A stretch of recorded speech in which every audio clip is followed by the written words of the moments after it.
Yahoo minasan, welcome back again with Mr. K di sini. Akhirnya spoiler detailnya udah rilis dan kalian bakal kaget ketika mendengarkan spoiler detail kali ini. Ya, monggo aja lah dengerin.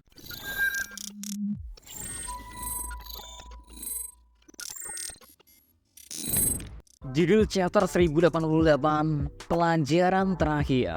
Yaps, judul kali ini ternyata berhubungan dengan pelajaran terakhir yang Gap berikan kepada para calon angkatan laut muda yang sempat dia berikan pembekalan untuk ke depan.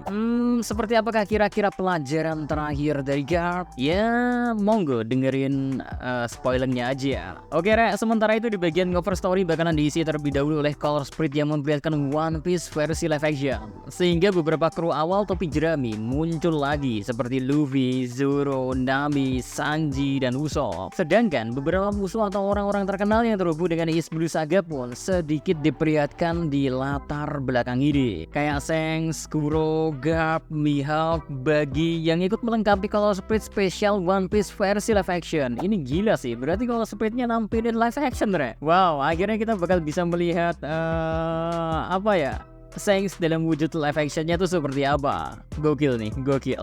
Makanya ya, untuk melengkapi kalau seperti ini, tulisan Tamaro Studio X Netflix pun tertulis di sono.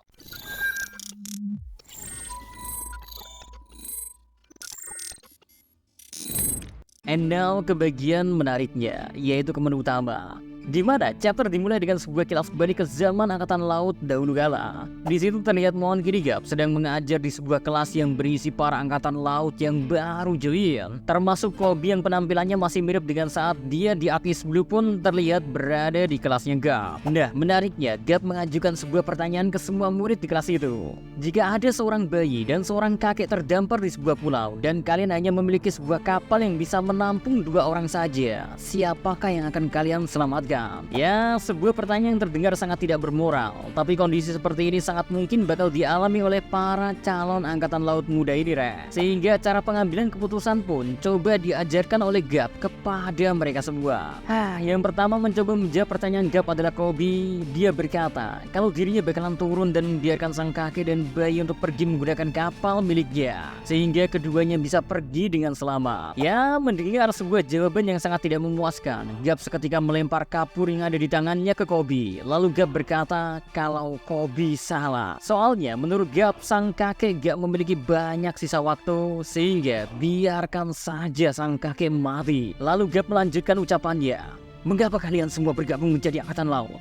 Bukannya karena kalian ingin melindungi para generasi selanjutnya? Terus, maka dari itu kalian dan sang bayi yang memiliki masa depan masih panjang dibandingkan seorang kakek. Sehingga kalian berdua yang harus pergi menggunakan kapal itu. Lucunya, setelah selesai mengajar di kelas itu ya, Gap langsung dipanggil oleh instruktur marin lainnya. Dia memarahi dan meminta Gap untuk tidak mengajarkan hal seperti itu lagi. Karena sang instruktur merasa kalau hidup semua orang itu sama, sehingga gak ada yang bisa dipilih seperti yang Gap ajarkan. But Gap di momen itu ya, posisinya masih teguh dengan pendirian. Makanya dia gak setuju dan bilang kalau masa depan dari anak-anak muda gak terbatas. Wow, ini semacam bagi Mr. K ya, yang ngebacain rekaman ini, alias ngebacain naskah ini dan tahu akan spoilernya. Arahnya emang ke death flag sih. Death flag ya, bendera kematian lah ya, clue-clue yang biasa dijejalin Odachi ke kita. Next, berhenti dulu dengan kilas balik para angkatan laut di masa lalu. Kita sedikit pindah ke momen Kobe yang pada akhirnya bisa tertangkap oleh Kurohige. Di sini dijelasin ya, kalau setelah kabar kedatangan Blackbird Pirates ke Amazon Lily, angkatan laut pun mengarahkan Vice Admiral Yamakaji beserta 800 angkatan laut dan sebuah kapal perang. Hanya saja sang wakil Admiral Yamakazi memang belum diberikan izin untuk menyerang Yonko. Karena seperti yang kita tahu ya, kalau ternyata menyerang kelompok Yonko aja memang membutuhkan izin terlebih dahulu. Sedangkan Kobe mengkhawatirkan angkatan laut lain, dia pada akhirnya memutuskan untuk menawarkan dirinya sebagai tawanan. Dan Vice Admiral Yamakaji yang mengetahui kalau Kobe berasal dari SWORD, makanya dia akhirnya memutuskan untuk mengizinkan hal tersebut. Next, Mon pun pindah melanjutkan apa yang terjadi di Pulau Hachinosure. Di sana ya, semua orang yang berada di atas kapal Gap dilanda kepanikan setelah Pizarro melayangkan sebuah serangan tangan raksasa yang mana sulit untuk dihentikan.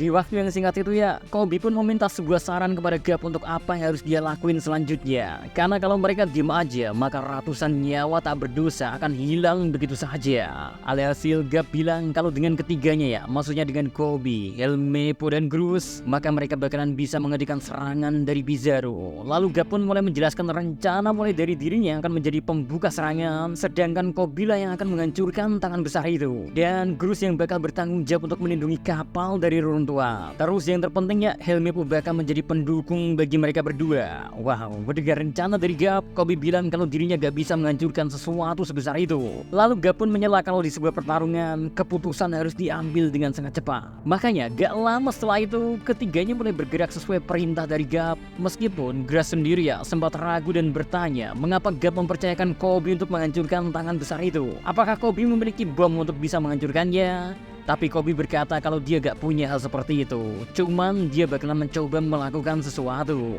Di sisi lain, para bajak laut yang melihat pergerakan ketiganya hanya tertawa saja, karena mereka semua merasa ketiga angkatan laut itu gak bakalan bisa melakukan sesuatu.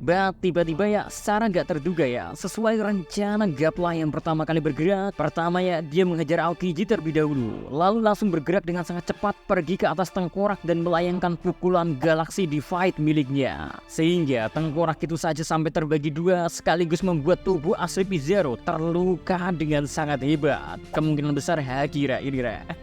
Hanya saja meski sudah terluka, Bizarro tetap mencoba mengayunkan tangannya untuk menghancurkan kapal dari Gap. Makanya Gap pun bertanya ke Kobe apa yang bakal dia lakuin sekarang. Lalu kita tiba-tiba disuguhin flashback lagi, di mana ya di sini kita dikasih lihat bagaimana Kobe dan Helmeppo yang sedang dilatih oleh Gap. Namun di satu waktu ya, Gap punya dari kalau Kobe memiliki sedikit perbedaan di mana dia memiliki cedera pada tangan dan bahunya. Disitulah baru Helmeppo bercerita kalau selama ini Kobe latihan sendiri selepas dirinya berlatih dengan Gap. Kobe yang merasa dirinya kekurangan pengalaman bertarung, dia memutuskan untuk berlatih 100-200 kali lebih keras dari orang lain. Makanya setelah selesai berlatih dengan Gap, dia secara sembunyi-sembunyi kembali berlatih dengan memukul kapal Samsat milik Gap. Makanya di sini terjawab sudah mengapa Gap mempercayai Kobe untuk menghancurkan tangan raksasa itu. Karena di momen selanjutnya kita dikasih lihat Kobe mengeluarkan jurus Honestly Impact, yang mana pukulan dari Kobe mampu menghancurkan seluruh tangan raksasa Avalo Bizarro. Bahkan dampak dari pukulan Kobe itu mirip dengan teknik pukulan Galaxy Impact-nya Gap. Dan Gap yang sudah mengira akan hal ini ya hanya tertawa, sementara Groose dan Helmeppo tentu dia dibuat kaget dengan apa yang bisa dilakuin oleh Kobe. Sontak Gap pun langsung menelpon orang yang berada di atas kapal dan dia berkata kalau mereka semua harus segera berlayar dengan kecepatan penuh. Sementara dia bakal mencari caranya sendiri untuk menyelamatkan diri dari Pulau Hachinosu.